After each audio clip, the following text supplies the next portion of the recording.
Support for Sportsage is provided by First Central Bank, full-service banking from 6 locations in Warrensburg, Holden, Higginsville, and Odessa. More information is available on their Facebook page or at the website firstcentral.net. Member FDIC. By the University Store. The University Store is the official headquarters for Mules and Jenny's emblem clothing, gifts, and UCM memorabilia. Books, office supplies, art supplies, and more are available at the University Store, located on the lower floor of the Elliott Union on the UCM campus in Warrensburg. And promotional support for Sportsage is provided by 1450 Cocoa and 98.5 The Bar. 1450 Cocoa and 98.5 The Bar, the radio home of University of Central Missouri Athletics.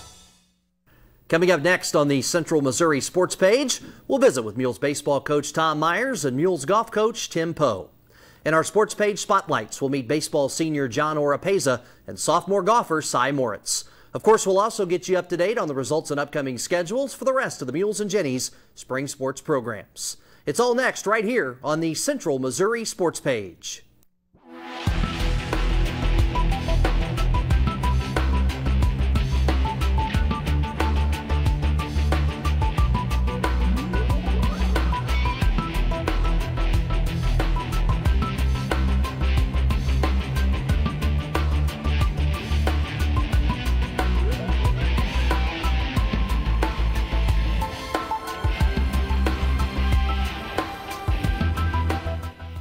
Mules baseball has played 32 games so far this season. 27 of those have been on the road. The Mules are 25-7 overall, 19-6 in the MIAA. And for the first time in a month, the Mules will be at home this weekend, hosting Missouri Southern at 1 o'clock on Saturday and Sunday.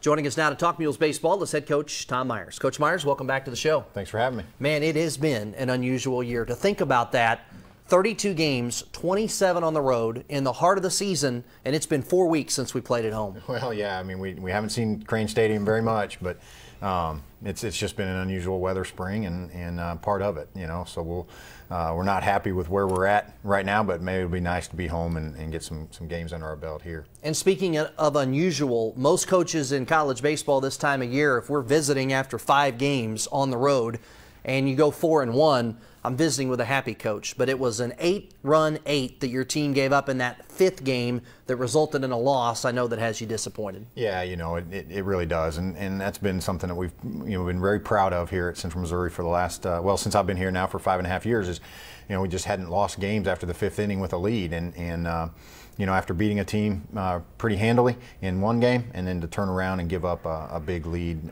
in game 2 is just very disappointing.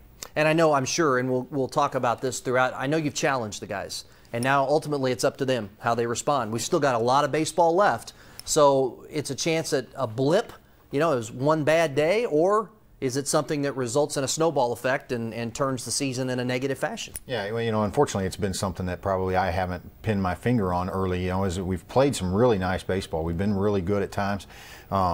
Just losing games that we shouldn't. Baseball's a funny game. You're going to win a couple, you're going to lose a bad game here and there, but we've just been losing to teams that I think we just haven't respected enough. And the thing about baseball is it doesn't take much to win a game. It's really hard to win. It's really easy to lose, and so we're making losing look easy in some days. Yeah, 25-7 the overall record with a lot of new guys, some injuries, and only playing 5 out of 32 games at home. So when you look at it and step back, it doesn't look too bad. It's how you've lost those games. Any team can throw a great guy at you. You lose a 2-1 game, just can't get the bats on it. But for example, this week, you average 14 runs a game. You should not lose a game when you're averaging 14 a game at the plate. No question about it. I mean, you can't do anything about it when you score that kind of runs. And we had some good pitching efforts too. I mean, I thought Blake Colognes and was really good in game 1 in relief, and Reese Ponak in relief in game 2. And then the guys that have done it all year came in and didn't do it on the mound. We did just enough offensively to probably win those games, but still disappointed the fact that we left 6 guys at third base with less than 2 outs throughout the doubleheader, and 4 of them in game 2. It could have been 12-3 going into the 8th right there, and it should have been 12-3, and we win that game. Again, when you look at Mules baseball, you never like to lose, but the game of baseball, every day has its own script. And again, the problem with the losses is the big innings that we just have not been able to set a team down. We're scoring the runs, but for example, an 8-run 8th undoes you the other day down in Jefferson City, and those are the things I know that have you scratching your head. Yeah, and it wasn't, the thing is we were prepared. We had guys ready in the bullpen for that time of the game, and they were up. I think they got 2 runners on, and here we go. We make a move to one of our better bullpen guys. I think the thing to identify, and the thing that we've been talking with our group about, and they're getting ready to hear some more from me, is that we lost our edge at some point, and you can't get it back. You can't call a timeout and try to refocus or give them a better plan. They're in the middle of an inning. They have to come in there ready with their edge and maintain it regardless. They've got to earn it back. It's interesting, just in our conversations, I can remember colleagues around the league telling me that when the Mules walked in the ballpark, they were up 3-0. Yeah. And that's gone right now with this team. They can earn it back, though. No, they have to. And that's the thing. I think we have too much pride in ourselves and not enough pride in Central Missouri Mule baseball, and we got to get back that, and that's going to be preached constantly throughout the remainder of the year, and we'll see if it has an effect.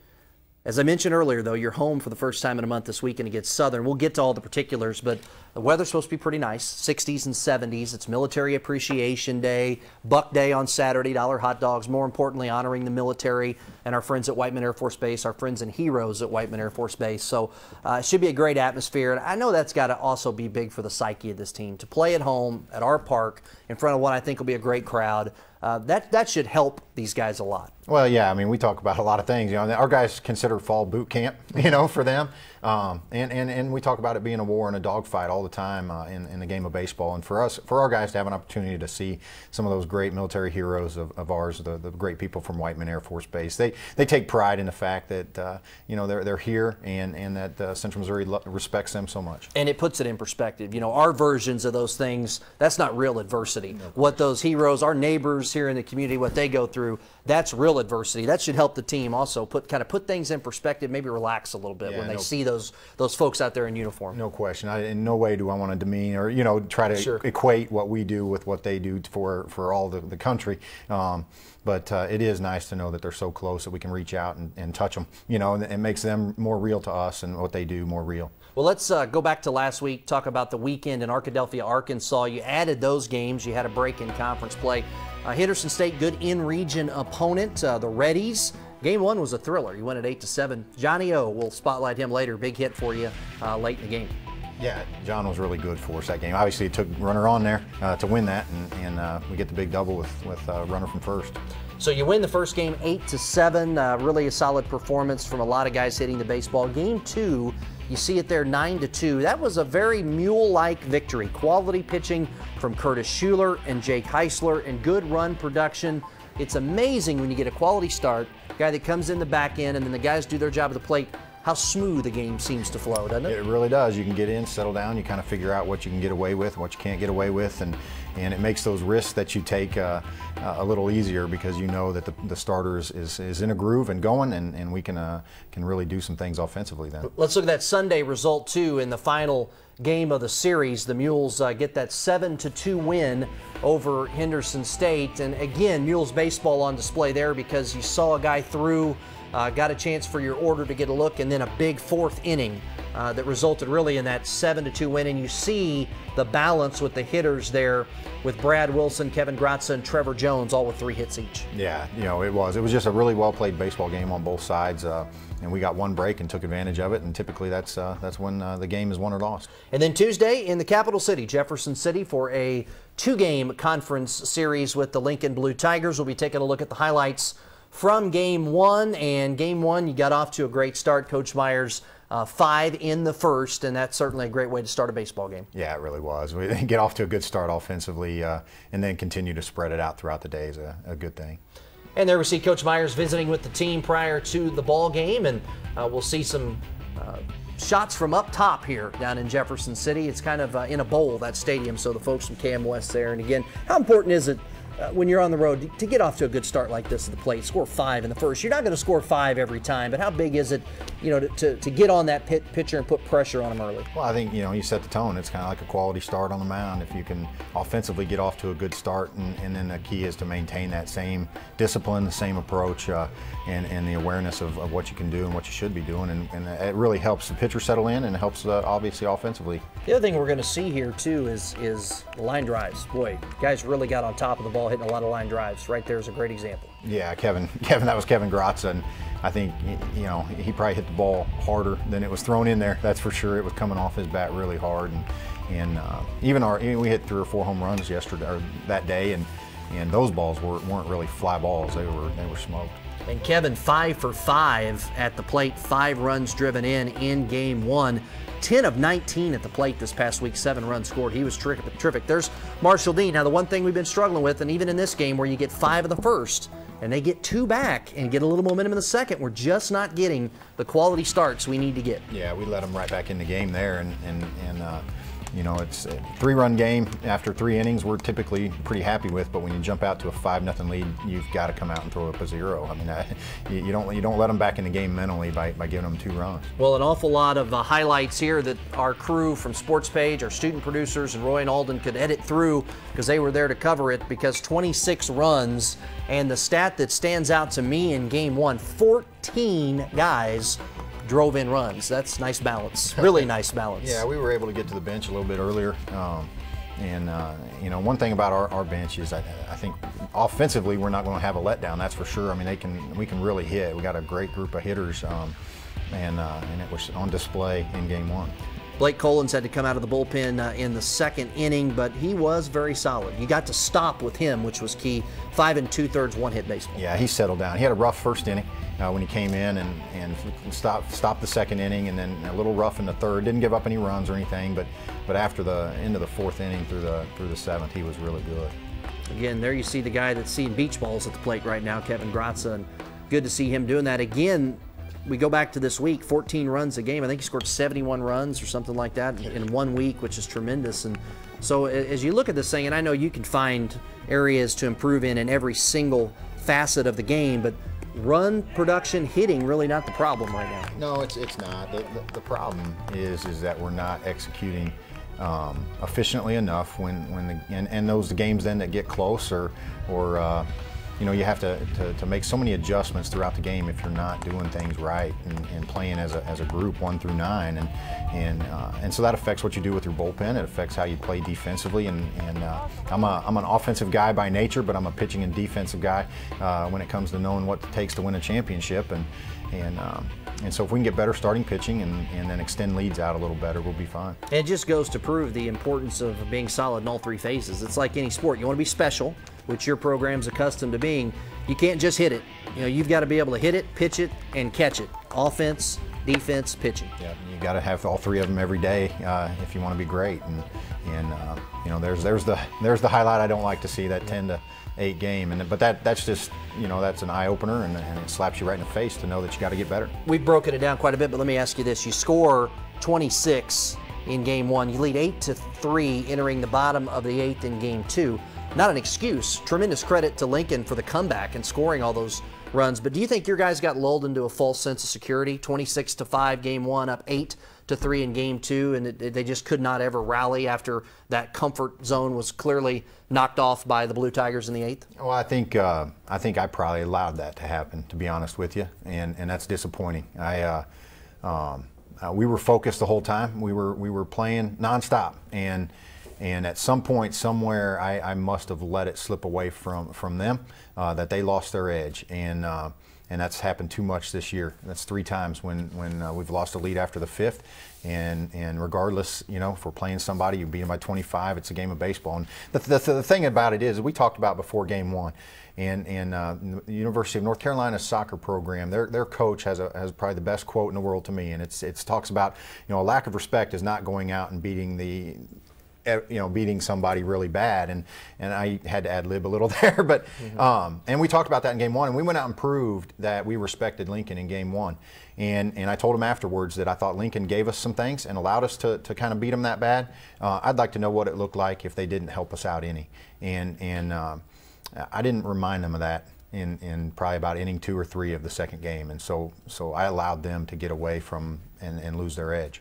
Well, let's look at where we're at right now. 2nd place in the MIAA. Missouri Southern is in 3rd. Missouri Western is in 1st. Those are your next 2 weekend series. This weekend at home against Southern, next weekend in St. Joe against Missouri Western. If this program wants a chance at a 4th straight MIAA championship. It's got to happen these next 2 weekends. Yeah, we've got to take care of business, no question about it. And you know, and I heard some of our players talking about that being an eye opener, and unfortunately, that's not Central Missouri baseball. The eye opener is the beginning of the year. You eye the prize, you know what your mission you're on, and unfortunately, our backs are against the wall, and we still have 12 games or 11 games left to play, and that's not normal for this program. It's not acceptable.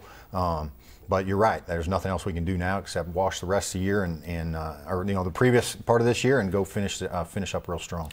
You're scheduled to host Southern, I mentioned, on Saturday at 1 o'clock out at Crane Stadium, Tompkins Field. 1 p.m. doubleheader Saturday, Military Appreciation Day. All active and retired military personnel and their families admitted free. Buck Day presented by Sodexo, $1 hot dogs.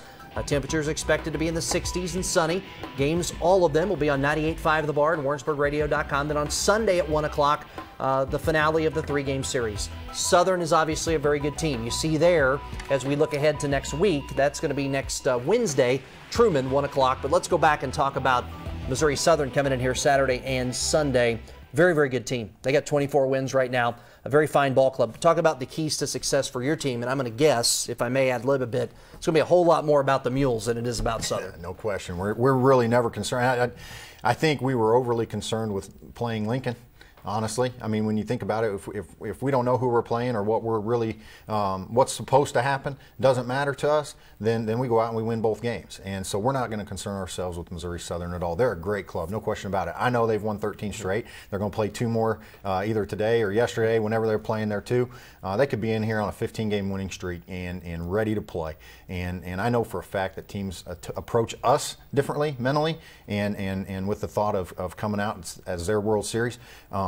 That's fine, whatever, but we've got to take care of what we do best and how we want to do it. And if we can understand that, take a little more pride in the University of Central Missouri's baseball program as opposed to ourselves, then great things will happen for us. So that's Saturday and Sunday at Crane Stadium, Tompkins Field. Hope you can come out and join us again. The first home action for Mules baseball since March 19th. And it's been 4 weeks since we played at home, 27-32 on the road. So Mother Nature's not been kind here in West Central Missouri, but temperatures look pretty nice this weekend, so hope you'll come out and join us. Then next week, I mentioned Kirksville to take on Truman. Let's be honest, those will probably be the last games we ever play with Truman. They're probably not going to play us anymore in baseball. Who knows? But they're leaving the league. They're joining a new conference. I think we've won 91 straight games. If you don't think at their place their kids aren't going to play the hardest they can possibly play to try to end that streak and maybe win the last game we ever play, I think you know it, and I hope our guys know. I think there's a chance they can run into a little buzzsaw up there in Kirksville next week. It's going to be a very determined team up there, and you know the thing about it is Coach Davis up there does such a great job with what he has to work with and the players. He gets those kids motivated and ready, and they're well coached, and so we've shown respect to Truman State for many years because I've known that. I coached against Dan when he was at Northern Iowa, and when I was at K-State, and I know what he's capable of doing with his clubs, and so we've got to approach that dramatically. I can guarantee you this: if they beat us, we'll be playing them in the next couple of years. Well, let's hope they don't. But spotlight tonight on John Oropeza. He's had a really nice season. He's battled injuries throughout his career, but he's been a solid mule. He's a senior. He's one of these guys that I know you're counting on right now to get the rest of these guys on the same page. Yeah, we're going to lean heavily on him offensively and plays a great defensive first base. But what we really need is John to show the leadership of a guy that's been in the program for 5 years, one of the few that's been to a World Series. I think there's 7 that have been, but we've got to get him there to play in it, and he knows what it takes to get there. And so, few guys have that opportunity to be able to stand up and say, I've been there, ride my back, I'll do it if you will, and that's what we need from him. Tommy, always appreciate you being here. Best of luck this week. We'll talk to you next week on the show. Thank you. Coming up here in just a moment, we'll get to know Mule senior first baseman John Oropeza. That's next right here on Sportsage. It's a wide divergence. Myth versus reality. His life became the stuff of legend. He is the underdog. He is the man who is fighting against authority. Now the real story will be told. Jesse James was immersed in the most savage kind of bloodshed conceivable. America's most notorious outlaw. Jesse James on American Experience.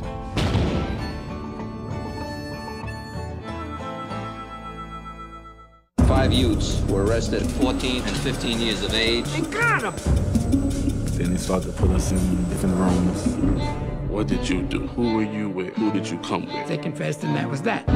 We falsely convicted them, and we walked away from our crime.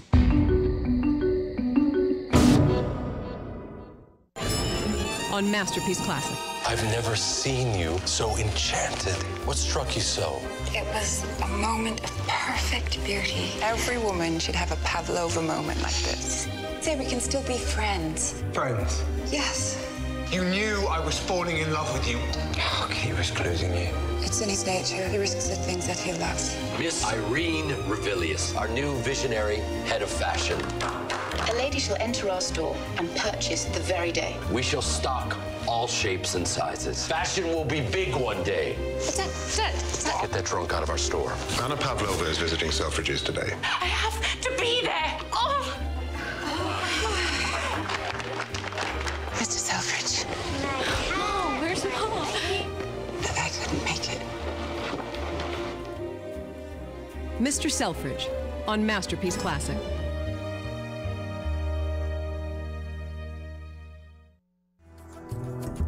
Thank you for watching KMOS Channel 6.1, Sedalia, Warrensburg.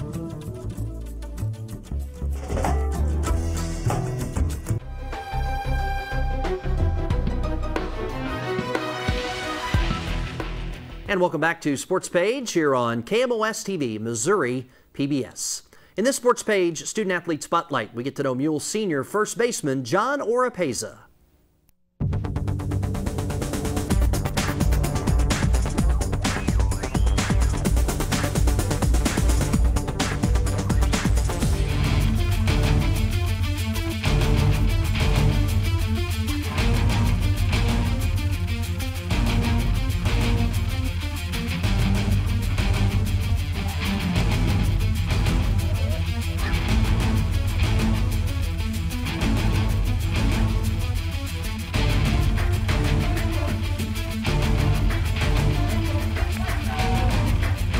I see this year's team doing pretty well. We still need to work on the small things.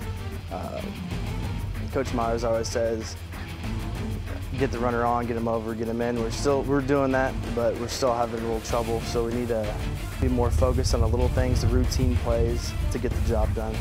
Being recruited at UCM, Coach Tom Myers gave me a phone call out of high school, and he came and saw a couple of my summer games. And coming to UCM, it was a great experience because it reminded me a lot like high school. I didn't graduate too many people. I graduated 96 people in my class. So it was a small classroom, and it's the same here at UCM.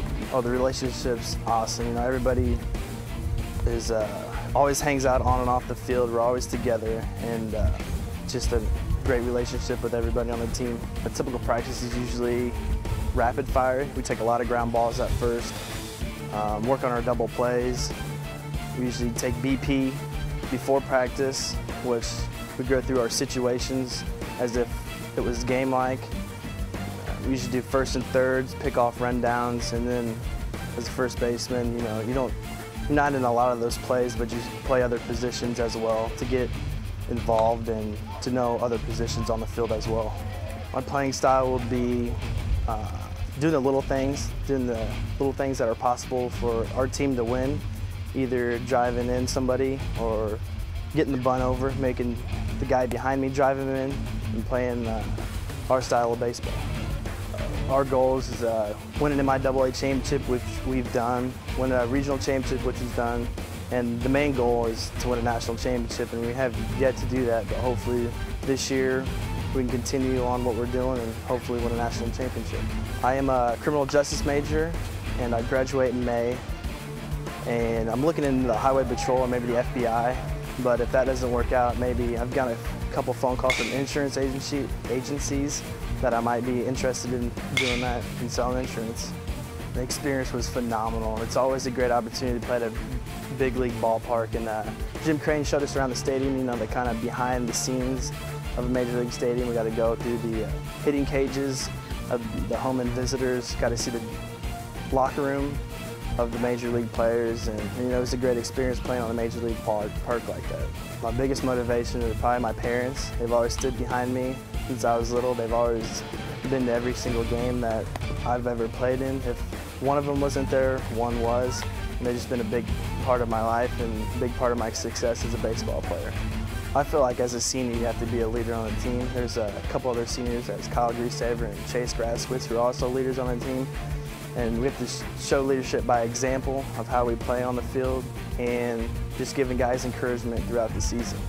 Yeah, usually I just listen to some music and just relax and try not to think about the game till the game comes, just so I can clear my mind and get ready for it that way.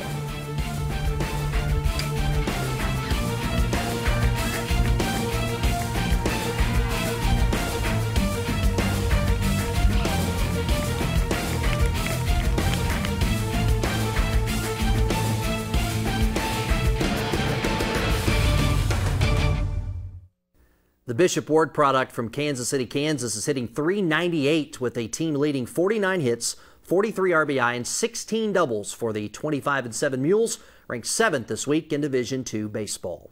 Coming up next on Sports Page, we'll take a look back at how Central Missouri's spring sports teams performed this past week, and we'll talk Mules golf with head coach Tim Poe. All of that's on the way when Sports Page continues right after this. That's cool. One man. One Harley. We are ready to go. One surprising look at the land of the free. I'm Peter Sagal, and I am taking a journey across the country to find out how the Constitution works in the 21st century. I am so tweeting this. Cracks are showing in the Bill of Rights. Technology's putting them there. Constitution USA with Peter Sagal.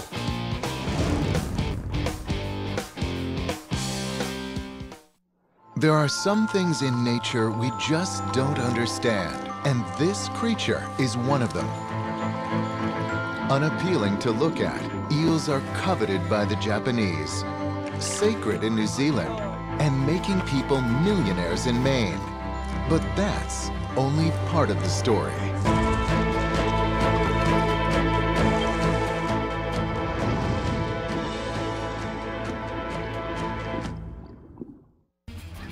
Load up your golf clubs, grab your spikes, and head out to the first tee. As our way of saying thank you for your financial contribution at the $50 level or higher, KMOS will send you a member card.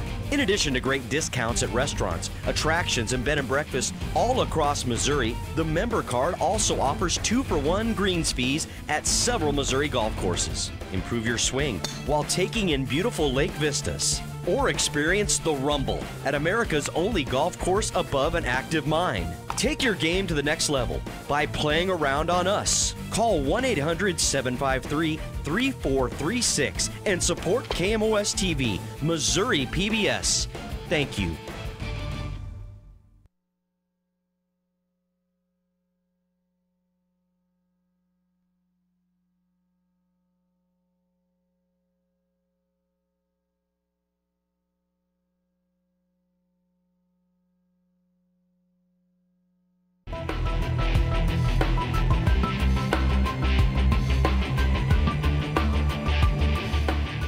And once again, thanks for watching Sports Page here on KMOS TV. Coming up in just a moment, we're going to talk Mules golf on this Masters Week with head coach Tim Poe. But first, let's take a look at how the Mules and Jennies performed this past week.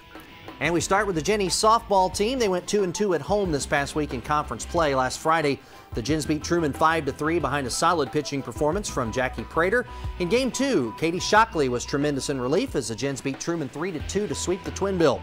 On Saturday, it was Lindenwood coming up with the sweep, defeating the Jennies 6-5 and 7-4. Gens are now 17-17 overall. They're 7-9 in the league. UCM Track and Field posted 3 NCAA provisional qualifying marks last Saturday at the Emporia State Relays. Joseph Holland in the 100-meter hurdles, Brooke Swearingen in the discus, and the Mules 4x400-meter relay team all produced NCAA provisional qualifying marks at the event. The Mules golf team finished in 6th place against an almost exclusively Division I field at the Missouri Intercollegiate at the club at Old Hawthorne in Columbia earlier this week. The Mules finished ahead of South Dakota State, Drake, Creighton, Northern Iowa, and IUPUI. Mizzou won the event by 19 shots. Sophomore Cy Moritz was the Mules' top finisher in 16th, shooting 6 over par for the event. The Jennies golf team finished in 7th at the Upper Iowa Invite earlier this week. Katie Threlkeld finished in a tie for 17th to lead the Jennies. Well, Mules golf has won 4 straight MIAA regular season titles. They've enjoyed 3 straight top 5 national finishes. This year, the Mules have a very young squad capable of making some noise of their own down the stretch. And on this Masters Week, where everybody enjoys golf, joining us now to talk about the team is head coach Tim Poe. Coach Poe, welcome back. Thanks, Sean. Good to be here again. Toughest guest ever. You win the award. Knee surgery yesterday, and you're here today. You're tough, man. Well, I had to get it done sometime. I felt like since we were up in Columbia this week, and that's where it was done, I felt like I just needed to get it done, and it's going to be a quick recovery. So hopefully feel better here in a couple days. We'll talk about your team. You got to feel better. You had such a run there, 2nd, 3rd, 5th in the nation the last 3 years, 4 straight conference crowns, 3 MIAA tournament titles in a row, but you had to replace, really in about 2 of those years, 3 or 4 of the best players in program history. And I know it has to make you feel pretty good that you're seeing some young guys step in with a lot of promise that are producing pretty well already at a young age. Well, I really am. I'm happy with this young group. Really, if you look at stat-wise, these young freshmen and sophomores really are playing as good, if not better, than some of those players you just mentioned. Just pleased the way they stepped in and have played like I know they can. You always expect some up and downs with young guys, but these guys have been very consistent, which I'm very proud of right now. A lot of underclassmen in this lineup, too. Considering the youth, are you surprised this team still has a chance to compete for a conference title when the MIAA is as tough as it's ever been? Not really. I mean, they're, you know, I knew this was a talented group. I knew at some point they would show that.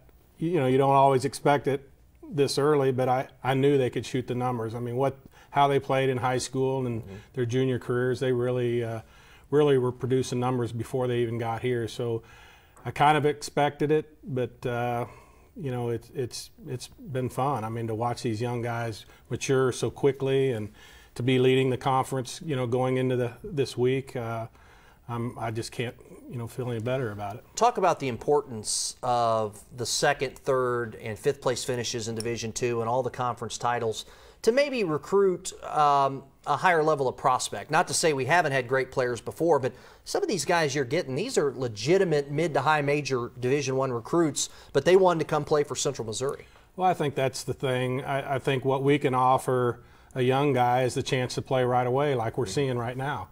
You go to a Division I program, I don't think, you know, a legitimate good Division I program, I don't think they can promise that for you. Now, I'm not saying that freshmen don't play at some of those programs, but a lot of those coaches like to redshirt those kids. And I usually want to get kids and have a group that all is competing, you know, for a top 5 spot. I think that's what's made us pretty good. We have a bigger roster than most clubs because we can, owning our own golf facility. But you just like to have that inter-squad competition. So, you know, it's working out great for us.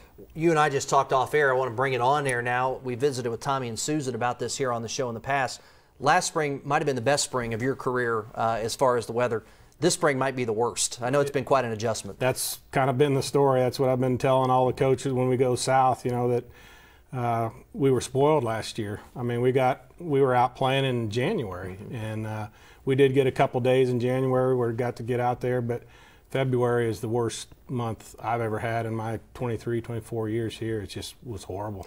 Well, let's talk about the season. Let's go back for a minute because here in the Midwest, you're part fall, part spring, and you had some big conference events right out of the gate in the fall and had 4 top 3 finishes at those events. So I think that has to help this young group, doesn't it, that they were able to come in and play so well so early? Well, I think so. I mean, any time that you know, you can shoot numbers and be beating some of the teams that we're beating, the Central Oklahomas, the Northeastern States, Washburn. You know, Washburn, not quite as young as we are. They have a couple upper, you know, seniors and upperclassmen, but have a couple young kids down in the bottom of their lineup. But when you're beating those teams that have traditionally always been a top 25 team and made it to postseason also, that really gets them, you know, I think really gives them the confidence that they need. And you know, at this level, that's really what it is. I mean, it's all these kids have great golf swings. All of them hit it great. You know, they've played in a lot of tournaments in their young, you know, junior golf careers and high school careers. So it's really about getting the confidence rolling, and you know, then they're gonna shoot the numbers. You mentioned hitting it a long way. It's funny, the younger these kids get, the older we get, they're hitting it further. I've had a couple guys that play a lot out at Keth Memorial Golf Course tell me you've got 2 or 3 guys on this team that hit it as far as they've ever seen anybody hit it. Right. Well, you know, Justin was sick long. Yeah. I mean, he was. But these guys, you know, with the equipment nowadays and the shafts they can get in these clubs and the ball combination, it's just amazing what they're doing to these golf courses. That, well, like for example, the one we're going to this week down at Twin Hills. I mean, back when I played, hitting persimmon, an old wound balata ball, that course was legit at, you know, 6,700 yards. I mean, it's pitch and putt now, the way these guys hit it. So, yeah, the equipment just has changed so much. And then, you know, the workouts these kids are doing, and they're in so much better shape. You know, golf, the Tiger era of being fit and the cardio and all that stuff, I mean, just makes it that much more incredible how far they do hit it. Well, just watch the Masters this week on CBS. It's a very athletic game now. It is. Very athletic. It's really changed. You know, I was watching a deal with Bubba Watson last night on the Golf Channel talking about that shot that he hit last year at the Masters that all golf fans know about. But the athleticism they were discussing that shot with would have been unheard of 35 years ago. So that means you're recruiting now a different type of kid. It's a real raw athlete a lot of times playing golf in college. Well, and the tournaments we play, I mean, we never played 36 in one day. You know, it was always 18-18, and you know, now we play 36 on a lot of the first days of tournaments that we do play in. It's very rare that we'll play 18-18. So you got to be, you know, we were just talking about that last week. When you think about what time we get up to tee off in a 36-hole day, I mean, we're up by, you know, 5:30, 6 o'clock, getting out there, teeing off at 7:30, 8 o'clock, and we're there till dark, carrying a bag and walking a lot of miles, usually on a pretty hilly golf course. You know, and that takes me to this past week. You got a chance to play in the Missouri Intercollegiate, which is over at the club at Old Hawthorne in Columbia. Beautiful track, but that's a long track without a golf cart to ride in for those guys. But what an experience for your guys. Mostly Division I schools. I think it was you and Columbia College, and then really a lot of mid-majors, and then Washington State, Mizzou, upper major programs, high major programs, and you guys held your own. I mean, as a matter of fact, congratulations. I think you won the Missouri Valley Conference. but a good finish for the Mules. Right, it really was. You know, I think that was a good opportunity. Mark called me, you know, late last year and said, would you ever be interested if we had a spot? And I said, yeah, and we had a tournament that we normally play this week that is no longer, so I'd called him to see if there was a chance, and he extended the invitation. So anytime, you know, we can get to play, you know, bigger schools, and these kids kind of go in there with a little chip on their shoulder to prove a point that maybe they were a Division I caliber player is always fun. But yeah, I was proud. I think they're midway through the final day, we had actually got ourselves into about 4th place, and I think that's where we've been a little inconsistent this year, is just finishing up rounds and tidying up at the end. And you know, I don't know if it's just fatigue or what, or just making bad decisions late, but to do what we did, I was pleased. I mean, you know, always want to finish better if you're not winning, but I mean, to go in there and play all Division I's and do that, I was very pleased. Let's talk about the guys. 4 guys, a stroke average between 74 and 75, really remarkably consistent. You play 5, and 4 of them are just pretty rock solid, and you've kind of moved the 5th spot around a little bit and gotten some good production out of it, but 1 through 4, those guys are pretty consistent. Well, I think we've settled in on a group of 4, and I'm just trying to find a 5. I mean, we've had talented players in that position. It just seems like they just haven't shot the numbers. It seems like we're getting maybe 1 good round of them, but I think that's been the key to our program over the last several years. Is we've had 5 kids that even when we're throwing out a score, we're throwing out a 75, 76, and that is the key to, you know, if you have your 1, 2, 3 player not play so well that you're going to count, you know, a mid-70s round, and so you got to have all 5. It's not used to be, you know, if you had 4 solid kids, you were going to do well, but now you better have 5 that can shoot mid-70s or better pretty much every time out. And I think we got those players. It just, I think with the winter we've had, we're just not getting the consistency down in that spot, and you know, we'll see what happens this week. Well, let's look at the top. You know, obviously, Cy Moritz, we're going to spotlight him in a little bit. All-American from Ping last year. He's an Owensville product. Terrific freshman year to come in and be an All-American as a freshman. You got another one of those guys now, too. Travis Mays, a freshman who stepped in and stepped up in a big way. Travis is really playing well. both my freshmen, Travis and Robbie, just scrappy kids, have had a lot of experience at a young age, played in a lot of tournaments, but both are playing very, very well. Anytime you're getting production like that out of a freshman, it's just a huge, huge bonus, and I think it's going to make them have pretty solid careers. I mean, I see them having the elite career like some of our players had over the last 5-6 years. And it's interesting with the growth of golf and these guys, these young guys now playing so much, perhaps not the great adjustment that it used to be for guys in your generation, for example, to play in college as a young guy. They're playing in so many big-time tournaments in the summer that it's more or less just a continuation of that. Yeah, we didn't have those tournaments. I mean, you had the Little People's Tournament over in Quincy, which was a nationally recognized tournament, but that got worldly players in there. But you just didn't have events like that. And with the AJGA and even our local golf associations, the Kansas Golf Association, Missouri Golf Association, and some of the state associations that are out there, they're having great events for these kids, and they're getting national exposure and getting to kind of compare themselves with kids around the country, and it helps them for recruiting because they get to compare. Coaches can compare how they're doing on that level, and I use a ranking system that ranks junior players, and it basically puts them in order 1 through, I think there's probably 4,000 kids on that list. So go down through and look at the Iowa, Missouri, Kansas, Illinois kids in the area and see where they're ranked, and it just really helps for recruiting. But I think being able to stack themselves up and have the opportunity to play in so many tournaments, it is a lot different than it used to be. Let's talk about the upcoming schedule and where you set right now in the MIAA. You're off to a tremendous start, and we're about finished. We've got 2 huge events, Missouri Southern this week and then the MIAA tournament in Smithville.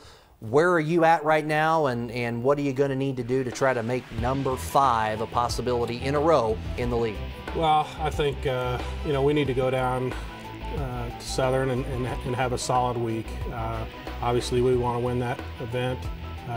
Missouri Southern really has played pretty well this spring. They've had some good tournaments. So I think it's always tough to beat the home team, but if we can go down there and take care of Washburn and Central Oak and get ourselves in a 2-point advantage, then I think it doesn't put as much pressure on the guys to go over to the conference tournament and finish first and second and at least share the league title. But really, I think we're really starting to come into our own. I think the rust is about gone.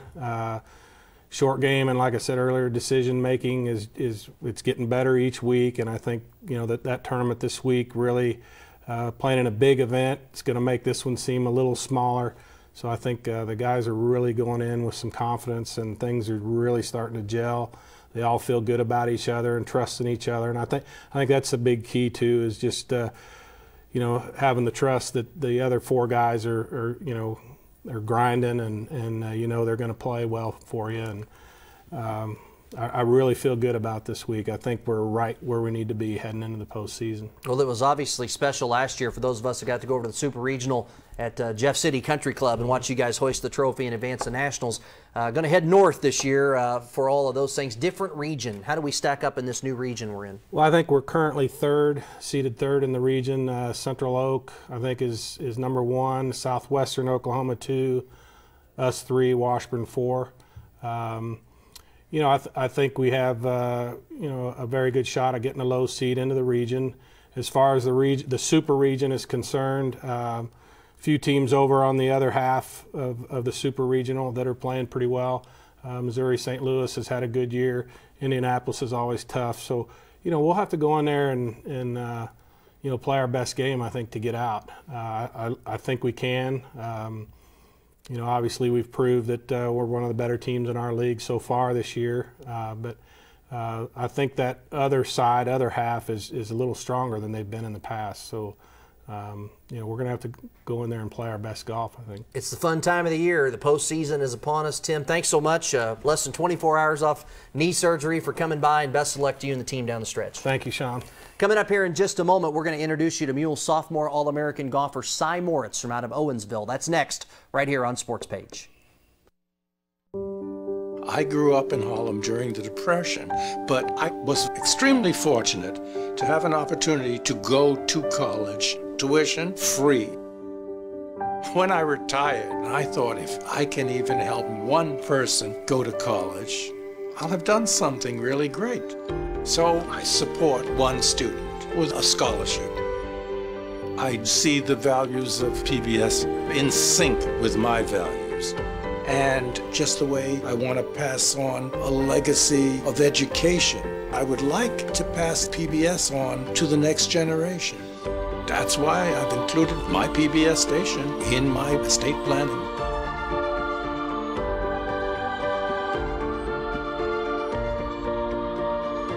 I like to think that PBS is concerned with our soul.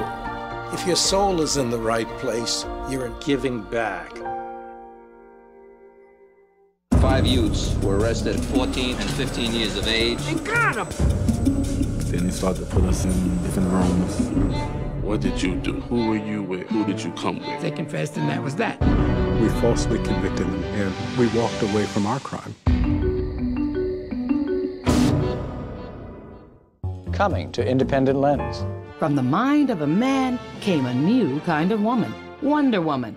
In the male-dominated comic books of the 40s, she was different. Elements of politics, equality, things other superheroes just didn't have. But even bulletproof bracelets couldn't stop society's scorn. She spent many years not being a feminist character at all. Has this warrior princess finally triumphed?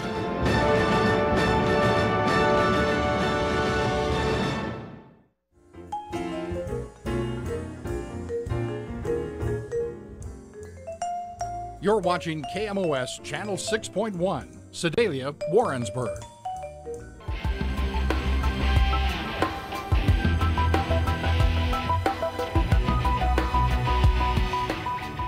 And welcome back to Sports Page here on KMOS TV. Time for a Sports Page Student Athlete Spotlight. And for that, I'll turn it over to Trevor Durrell, a student producer from Sedalia here at Sports Page. And he sets down out at Keth Memorial Golf Course and Traditions Restaurant in the Audrey J. Walton Clubhouse to visit with Mule's All-American golfer, Cy Moritz.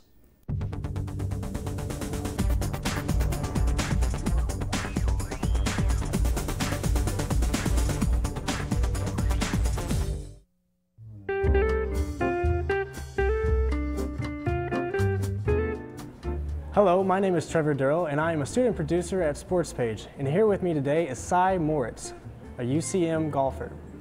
So to start off, Cy, tell me a little bit about the Patriot All-American Tournament.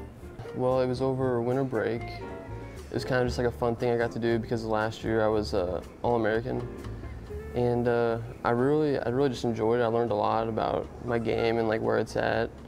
And it really was just a lot of fun, literally just a fun thing to do. They treated us really good down there, and I just really enjoyed it. How would you say the season is going so far? So far, we're playing okay, not great, but I feel like we're getting better every day, every week, every tournament. We're progressively just getting better, and it's been a lot of fun. And we're still a pretty young team, so we're still learning a lot. I'm only a sophomore, and I'm one of the oldest guys on our top 5 right now, but it's been a lot of fun. How would you describe this year's team, and who would you say has stepped up a little bit? The players that have stepped up so far, I would say, is Travis and Robbie, the 2 freshmen. They really came in here and they're ready to play, they're ready to work hard, and they're doing a really good job. And how would you describe your relationship with your teammates? We have a lot of fun together. We keep it pretty light. We just enjoy the trips, enjoy practicing, working hard. They're always eager to help me out, or I help them out on a swing or whatever they need. And we really just get along really well. On the other side of things, how would you describe your relationship with your coach? All right, Coach Poe, he's a really good guy. He likes to have a lot of fun on trips, and he keeps everything pretty light, but then when it's time to get going, he really buckles down and gets us motivated. And he'll do anything for us. We just gotta ask him. He's a really good guy. So why did you decide to come to UCM? I decided to come to UCM mainly for golf, but the academics are really good too. But the way they've competed in the national championship and how they're there every year, that's the main reason why I came. I really want to win a national championship. Let's talk a little bit about your background in golf. When and how did you start playing golf? I started playing with my dad and my grandpa. They would just take me out to the driving range in Owensville. They really didn't let me go onto the course until I was like 8 or 9, until I was good enough, basically. They didn't want me out there just hacking around. But they definitely the ones that got me started and got me playing. So, Sai, tell me, what is your fondest memories with golfing with your dad? My fondest memories golfing with my dad would probably just be going out to Owensville late in the evenings, just having the whole course to ourselves and just being able to just hit shots and practice and just compete. On the golf course, what would you say is your biggest strength, the long ball or the short ball? I'm not a very long player, so I don't ever really overpower golf courses, but so my short game is definitely the reason why I post good scores. But I work hard on my short game, and I feel like that's the key to getting better and getting to the next level. Let's talk a little bit about goals. What would you say your personal goals are, and what are some of your team goals? Team goals, we really just trying to get better every week. We really want to win conference. That's our main goal right now. But after that is to get through regionals and get to the national championship and just see what happens. All right, so who or what has been your biggest inspiration so far in golf? My biggest inspiration is, it's probably my dad. I never really looked up to any of the professional golfers, anything like that. They didn't really ever inspire me. But just playing golf with my dad, that's probably what most inspires me. So how would you describe your playing style as a golfer? My playing style, I definitely think I'm more of a conservative player. If I feel like the reward is worth taking the risk, then I'd probably take it, but I really just measure the risk versus the reward and see if it's worth it. So you're a finance major. What do you plan on doing with it after college? After college, I'm really not sure what I want to do with it yet. I really just want to keep playing golf as long as I can, and then just eventually probably have to get a real job, but I really don't know yet. Okay, well, I think that's all the time we have, but thanks again, Sai, and good luck with the rest of the season. Thank you. Thanks for having me. No problem. Thank you, Trevor. Thank you, Sai, and appreciate the folks out at Traditions Restaurant and the Audrey J. Walton Clubhouse, the home of Mules and Jenny's Golf, for accommodating yesterday's interview between Trevor and Sai. As a freshman, Sai, the Owensville product, was a Ping Division II Honorable Mention All-American and an All-MIAA honoree. And so far this season, Sai's got a win at the Lindenwood Invite to his credit, and he's been the Mules' top finisher in 5 events in some really tough weather conditions and some tough golf courses this spring, with a stroke average of 74.9. In just a moment, we'll tell you where all the Mules and Jennies are competing this weekend as Sports Page rolls on after this timeout. PBS has always played a big part in my being a good citizen. When the Watergate hearings began, PBS was thoughtful enough to re-air them at night. So it was a great service to all of us who were busy with children during the day. Frontline, the News Hour. I really love Washington Week. I trust the news programs on PBS. I decided to do a planned gift because I want to ensure that PBS will be around for my grandchildren and hopefully great-grandchildren. I would hope that others, when doing their estate planning, would include their PBS station.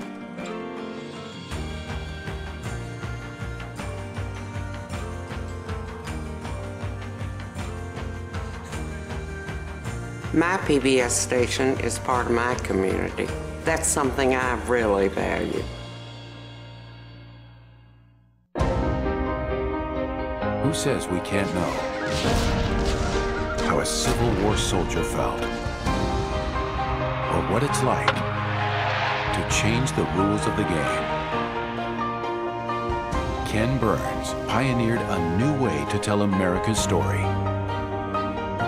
And only PBS gives filmmakers like him a place to push the boundaries of what TV can do. Please give to this PBS station so that every American can experience stories like these, now and for generations to come. Thank you for watching KMOS Channel 6.1, Sedalia, Warrensburg.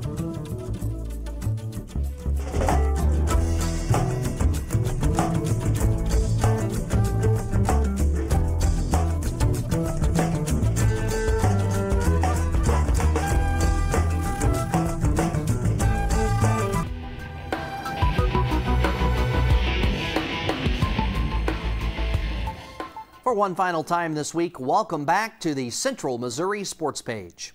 Before we put the finishing touches on this edition of the show, let's run down our upcoming schedule of events so you know where to follow the UCM Mules and Jennies. And we start with the Jennies softball team. They'll be in Jefferson City on Sunday to play Lincoln in a 1 p.m. doubleheader. On Monday, the Jennies will be in Bolivar to face SBU at 2 p.m. The 7th-ranked Mules baseball team returns to the friendly confines of Crane Stadium Tompkins Field for the first time in a month this Saturday and Sunday. The Mules in 2nd in the league, the Lions in 3rd. Saturday, the two teams play a 1 o'clock doubleheader. It's Military Appreciation Day, with all active and retired military personnel and their families admitted free with ID. It's also Buck Day, presented by Sodexo. Hot dogs $1 each on Saturday, so come out to Crane Stadium Tompkins Field hungry this weekend, especially Saturday for Buck Day, and leave happy. Sunday, the Mules and Lions play a single game at 1 o'clock. All three of those games broadcast on 98.5 The Bar and WarrensburgRadio.com. Next Wednesday, the Mules travel to Kirksville to take on Truman in a 1 p.m. doubleheader. The Jennies bowling team has earned the #1 seed for the NCAA Women's Bowling Championships that are underway at the Super Bowl Lanes in Canton, Michigan. They will run through Saturday. It's the 10th straight NCAA Championship appearance for Jennies bowling. You can watch the action at ncaa.com. The finals will be televised live at 7 p.m. Central Saturday on ESPNU, with a replay set for 1 p.m. Central on Sunday on ESPN. The UCM track and field multi-event student athletes will participate in the Emporia State multi-events Thursday and Friday in Emporia, Kansas. The entire team will take part of the PSU Gorilla Classic Saturday in Pittsburgh, Kansas. The MIAA leading Mules golf team will head for Joplin in the Missouri Southern Invite Monday and Tuesday. And the Jennies golf team will be in St. Joseph and Maryville Sunday and Monday for the Green and Gold Invitational.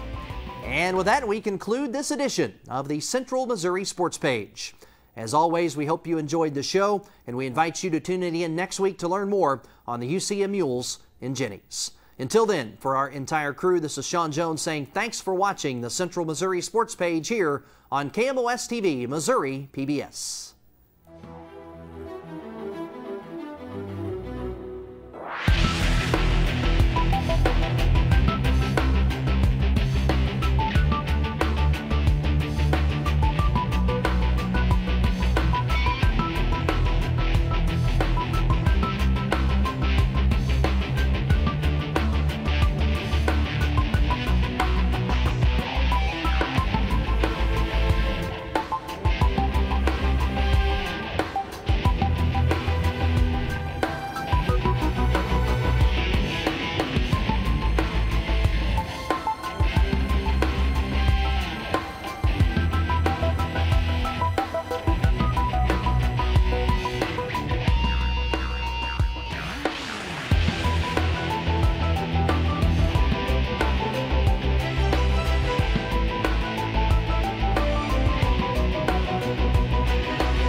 Support for Sports Page is provided by First Central Bank, full-service banking from 6 locations in Warrensburg, Holden, Higginsville, and Odessa. More information is available on their Facebook page or at the website firstcentral.net. Member FDIC. And by Union Station, Crossroads to Technology, a one-stop shopping source for technology needs. Campus-compatible computers, software for Mac and PCs, and much more. Located on campus on the lower floor of the Elliott Union in Warrensburg. Union Station, Crossroads to Technology. And promotional support for Sports Page is provided by 1450 Cocoa and 98.5 The Bar. 1450 Cocoa and 98.5 The Bar, the radio home of University of Central Missouri Athletics.